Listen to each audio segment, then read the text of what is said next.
Right, we did this pond. This was one of the last ones that we did at the end of last year. But now it's been up and running and stuff like that. And now the customer's put his fish in that he had from his previous pond into the system. Yeah, and it's looking really smart. So if you remember, it was the pond that we were going to do that the customer wanted in blue.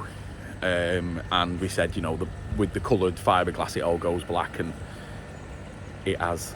So we'll have a look at that in a moment. You can still see a bit of blue on the top, but like I said, within a matter of weeks, it'll just go all black with the algae growth on it. That's what it does. You know, ponds do that. I mean, in swimming pools, because swimming pools you can put chlorine straight in, you know, the chlorine tablets, chlorine powder, and then it'll keep it absolutely spotless. But unfortunately with the fish, you know what you're going to do. You know, the algae grows so fast. Anybody who's had a new pond or even an existing pond, you know how fast the algae grows. So yeah, so that was that part. So this pond is 3,000 gallons. It's in a beautiful setting. The house isn't finished yet. The house is still, it's still work in progress, but they have moved in now. So that's a good part. Yeah, so it's a 3,000 gallon pond, running on 2 bottom drains, one going into the Nexus, one going into a bead. Looking fantastic. It's yeah, it's running really well now.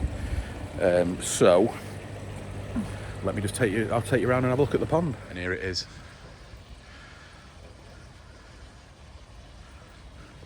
So these are the client's existing fish that he had from his old house before he came here. So, but yeah, they're looking well. A couple of knocks and bangs, just I believe he's had a bit of a parasite problem, so he's all got that sorted now. But as you can see the blue there. Zoom in. And then you can see the rest is all just gone black now. So aerated bottom drains, 2 of them. So again, you needed the 2 because of the length of the pond. So there's actually 4 returns going back in. So you've got 2 up at this side. Let's get up there. So there's 2 returns coming in there. Then the water flows down. And then there's 2 returns shooting that way. So you can see the water movement. The water movement's massive. So really is throwing the water around. If you can just see it there, you can see how fast it's moving. It really is moving quite fast. So that's really good. So again, when you do a long pond, you've got to get them returns spot on. So these were cored in afterwards. So just having a look into the filter house now.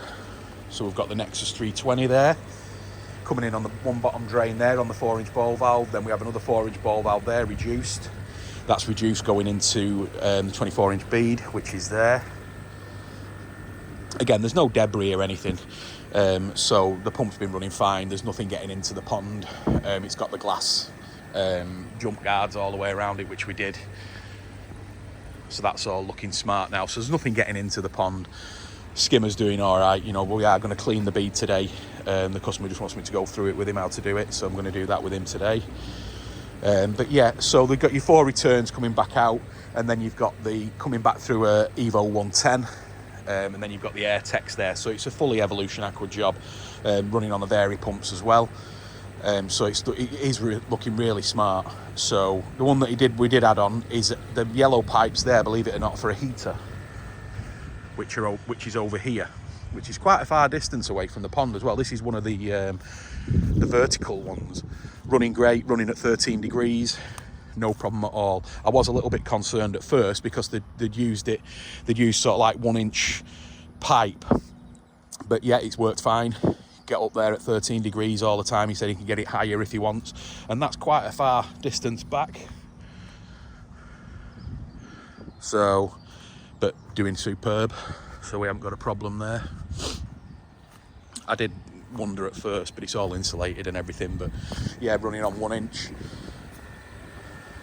from the skimmer. Sorry, not from the skimmer, from the Nexus.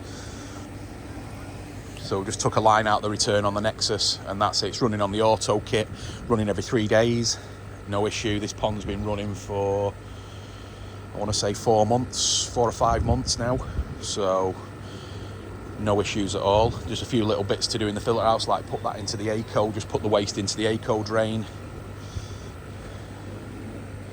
But yeah, looking really good. And then you've got the skimmer as well powering the blade. I mean, look how much algae's on that already. I mean, crikey. But yeah, it's looking really good, the pond. And I think once the summer hits and the house is finished, we will do another one because it's got all the planting to do. And I think it's going to look absolutely amazing. It's got the big fountain over there. But yeah, it does look amazing. Let's try and get it from the other side. I really love these ponds that perfectly match the house. And I think that's a massive thing when you're building a pond, is that it's all very well, you know, you're thinking, oh, you've seen videos and you've seen the ponds and stuff like that, but it has to match the house no matter which way you do with it, you know. And I tell many people when I turn up at jobs to initially look at the systems is that, you know, aesthetics has got nothing to do with us. It's down to what, you know, the finish and everything like that is down to the client. But yeah, I mean, it matches the house absolutely perfectly. This is where they were living at first, and now they're moving into this monster. So it's a beautiful property. So yeah, it's doing well. 4 or 5 months, no problems with the waters, no issues. The nitrite ammonia and all that, everything's been fine. Not had any, I don't think. He's got the LEDs. He's got a few pictures at night, and hopefully he's going to send me them before I put the video out. All active to goldfish in here as well, so yeah, and that's it. But the filtration on this pond, it's a real compact system, and it does the job. You know, this is definitely our go-to system, as many people know. But you know, he's saying that he's cleaning the bead about once every 2 weeks. It's been, you know, that's it really for the maintenance on this pond. There's nothing else for him to do. The auto kits took care of everything else. So, like, you know, it's a lovely compact system, and there's plenty of room in that space as well. And if you look at it, it's probably, what, 10 foot by 8 foot. So, you know, and we could have done that in 8x8. We could have easily put that in an 8 foot by 8 foot, but he wanted to have access down, which got the stairs there. So he wanted the access down there to move around and work around, but you don't need that much space. So it really is a nice compact system, and it really is coming on well. So the media's changing colour. Not that that matters, by the way, but it's always a good sign that the water's coming up. You know, normally when it's really white, you're normally having problems with pH, but this is it's looking really smart. So I know a few people have been waiting for this one because of the blue fiberglass, but it was always going to happen, always. So everything always goes black in the end, no matter what colour you have. So, but I better look at that cloud behind me. I think we better wrap this video up now and get this bead cleaned. But yeah, fantastic, and we'll do another one on this pond as soon as all the, you know, look at it, everything's up in the air at the moment with the house and everything, but he is pretty much on the home stretch now. So, but fantastic, thanks for watching, and we will see you on the next video. Cheers guys, subscribe if you can, thumbs up, thanks.